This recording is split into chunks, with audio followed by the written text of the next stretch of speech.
I've recently noticed that most of my TOEFL students are qualified international professionals. They work in different fields, including medicine, IT, law, and executive management. But they all have one thing in common: a lack of time. That is why one of the most important questions they ask is, how long will TOEFL preparation take? And how much time will I need to dedicate to it? Obviously, the preparation period depends on your English level and your ability to work under time pressure. Still, for students with a relatively high level of English, preparation usually takes around a week. Sometimes it can take even less time. For example, I recently had a student who prepared for the TOEFL in just 2 days and achieved the score he needed. So, how can you prepare for the TOEFL while working full-time? A little spoiler, this is not a practice video. So if you're looking for reading, listening, speaking, or writing practice, please check out the other videos on this channel in the relevant playlists. I've divided TOEFL students into 4 groups based on how much time they can dedicate to preparation. Group 1, 2 weeks. Group 2, 10 days.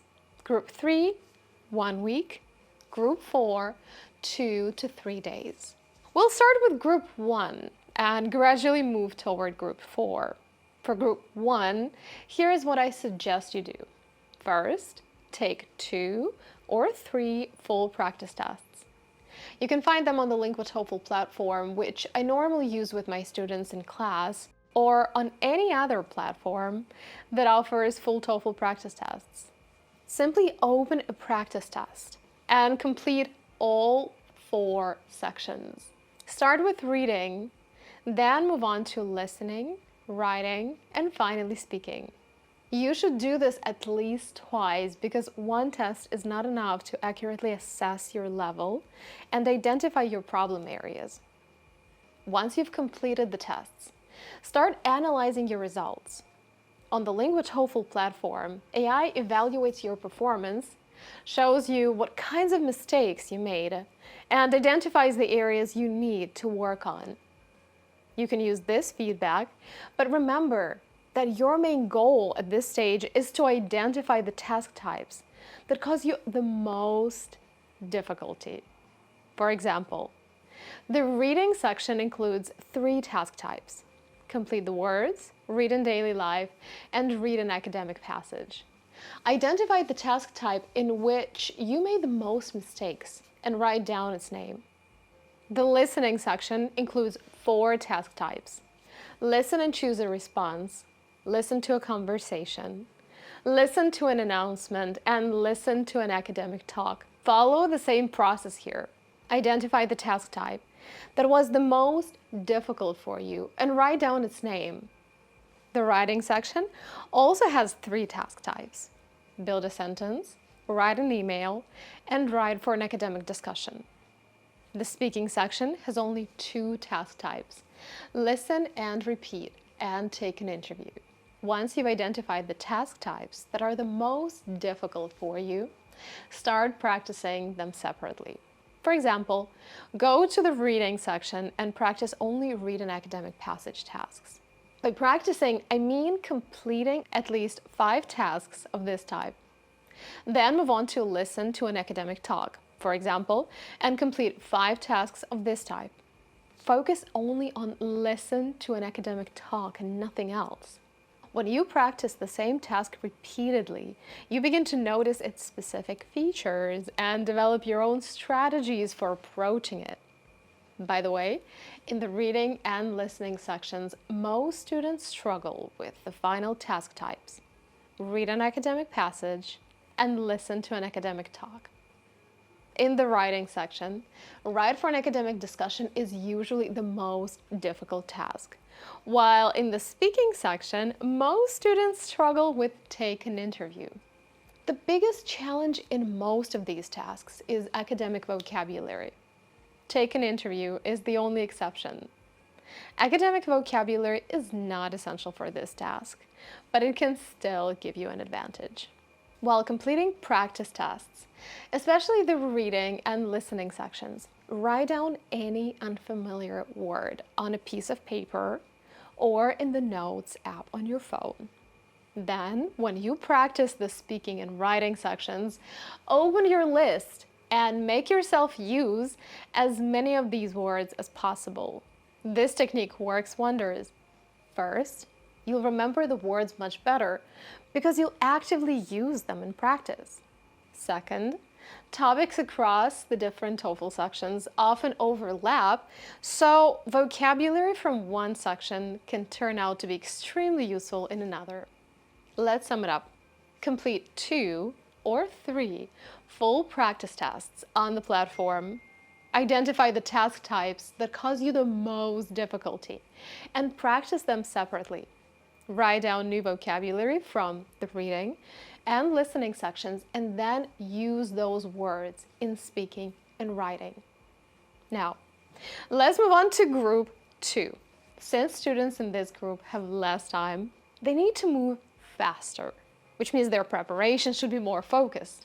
In this case, I recommend taking a TOEFL course in which qualified teachers explain the test structure, the different task types, and the strategies you can use for each one.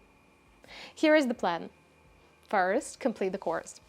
For example, our intensive course, Get 5 or Above on TOEFL, can be completed in 4 days, with 1 day dedicated to each section. This means that in 4 days, you go through the entire TOEFL test with detailed explanations. The lectures are structured in a practical way. You do not spend a long time listening to theory. Instead, you get a short overview of each task, complete practice activities, and receive explanations along the way. In this sense, taking the course allows you to kill 2 birds with 1 stone.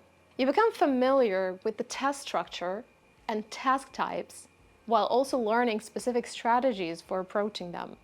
After completing the course, you'll have 6 days left. First, complete 1 full practice test. You can do this on the LinguaTOEFL platform because access to the platform is included with the course. Then, analyze your results. If you still notice any problematic task types, practice them separately. The main difference between this plan and the previous one is that your practice will be much more focused. The number of task types you struggle with will probably be much lower because you will already know how to approach most of them. For example, during listen to an academic talk, you'll know that you need to pay close attention to the final sentence, where the speaker often mentions what they will discuss next. This is important because the 4th and final question usually asks what the speaker will most likely talk about next.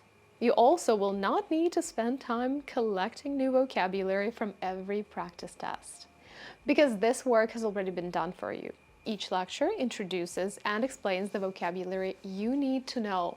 Many of these words are repeated throughout the course, so by the end, you will most likely remember the majority of them without having to make a separate effort. Now, let's move on to group 3.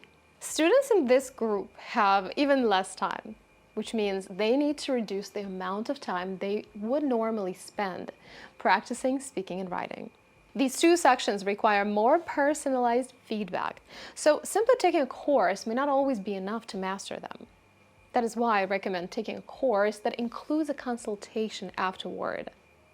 After conducting many of these consultations, I've noticed that 30 minutes is usually enough for me to explain what a student is still doing wrong in their spoken and written responses. During this time, we can cover the key changes they need to make to increase their score by 1 or 2 points. I provide you with targeted grammar exercises that focus only on the areas where around 90% of students make mistakes in both writing and speaking. You also receive connected speech exercises to help you sound more natural when speaking, topic-specific vocabulary for writing and speaking, sample emails and academic discussion responses, and writing and speaking templates, as well as many other useful materials.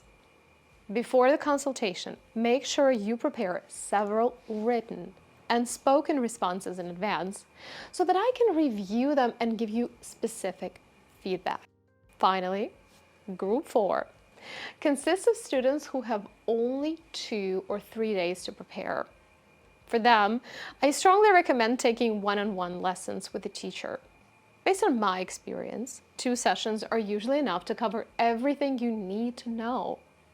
During the first session, I normally explain the key strategies for reading and listening. During the second session, we focus on speaking and writing. The main difference between a class and a consultation is that we cover more during the class, so you have much less work to do on your own. I also provide students with free resources that they can use to practice between the sessions. Personally, tailored practice is the most effective way to minimize the amount of time you need to spend preparing for the test. Well, that's it for today. I wish you all a stellar TOEFL score. Until next time, bye-bye.